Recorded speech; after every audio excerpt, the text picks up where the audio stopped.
They say old houses have memories. This one in Louisiana, it has a personality, and it's a demanding one.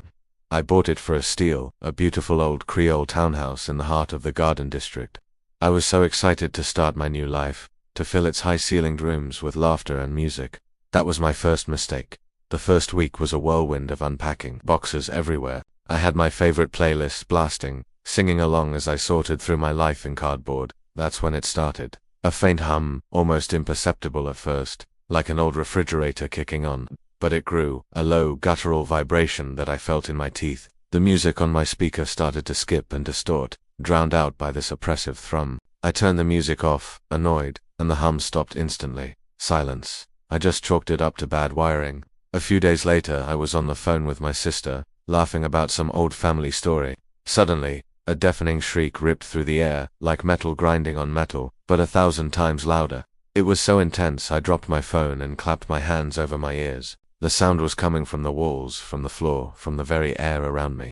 I started to panic, my heart hammering against my ribs, and the shriek got louder, more piercing, echoing my own internal chaos.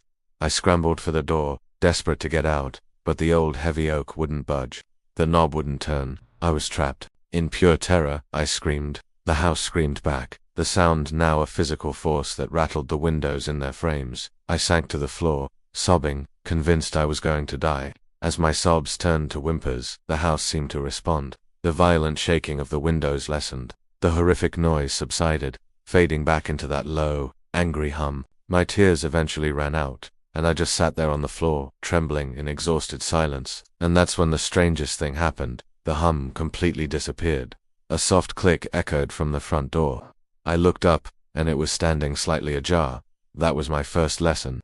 The house didn't like noise. It hated laughter. It hated music, and it especially hated panic. It was a slow, terrifying education. If I accidentally dropped a pan in the kitchen, a cupboard door on the other side of the room would slam shut with terrifying force. If I had a frustrating day at work and muttered angrily to myself, the lights would flicker and dim, plunging me into a threatening twilight until I forced myself to take a deep, calming breath. I tried to test the boundaries. I'd whisper, and the house would remain quiet. I'd speak in a low, measured tone, and it seemed to tolerate it. But any sudden noise, any burst of emotion, the reaction was immediate and punishing.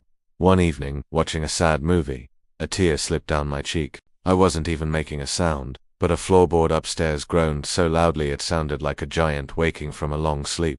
The house could feel my sadness. It didn't just hear me, it felt me.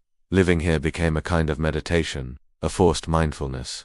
I learned to move silently, to place things down gently. I stopped talking on the phone inside, taking all my calls in the small, overgrown courtyard. My friends thought I was becoming a recluse. "You're always so quiet now," one of them said. I just smiled. How could I explain that my home demanded my silence, that it was a living entity with a preference for tranquility? The most unnerving part is that the house rewards me for my stillness. When I'm perfectly calm, completely silent, just sitting and reading, the house relaxes. The air, which is often thick and heavy, becomes light.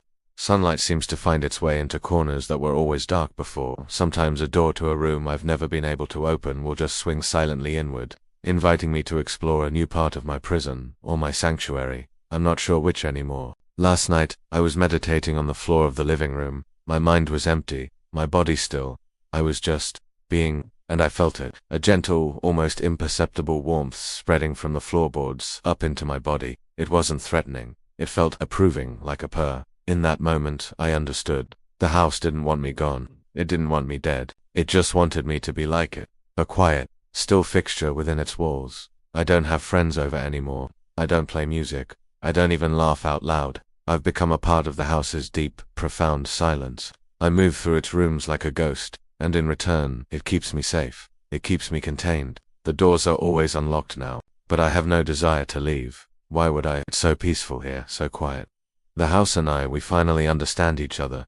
We are one, and we will be still, together, for a very, very long time. Thanks for listening to my story. If you found it as unsettling as I do, consider subscribing for more tales from the shadows.